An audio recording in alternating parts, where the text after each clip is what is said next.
Hey, this is PJ Dunn. I'm the head brewer at Wayland Brewing Company in Orchard Park, New York.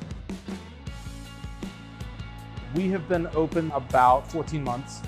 Really has become a pretty popular socializing spot in our community. You know, this is a big startup for a brewery, and that doesn't escape me. So what we have right now is a 20-barrel, 3-vessel brew house. We currently have 6 20-barrel fermenters and 2 bright tanks. We do have our own canning line. So I'm brewing the beer, packaging the beer. A number of challenges come with that, and one of those being that I wear a lot of hats myself. So I did use a different brewery software platform when we first opened up. The cost became of concern to me. You know, if I had gone fully featured, it would have been, you know, I think over $1,000 a month. That was pretty significant.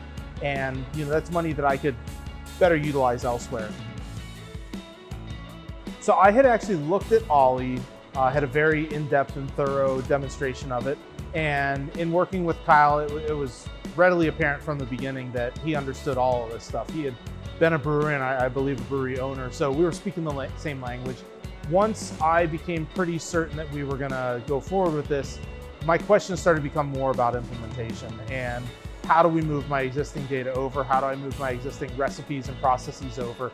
I was introduced to Adam, our implementation manager. I felt like he and I made a pretty good team, and he and I spending a good amount of time where he was walking me through all the different pieces of the functionality, making sure I understood that and getting me off on the right foot.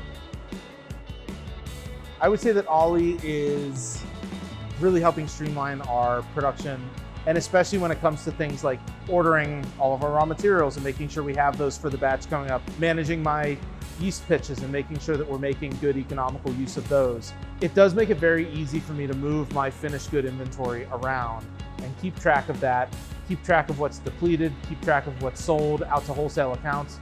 It makes it very easy for me to track down empty kegs. The price is right. Like, there's a lot I like about it. I'd say we're probably saving $6,000 or $7,000 a year and not really sacrificing any functionality. Who would not use this?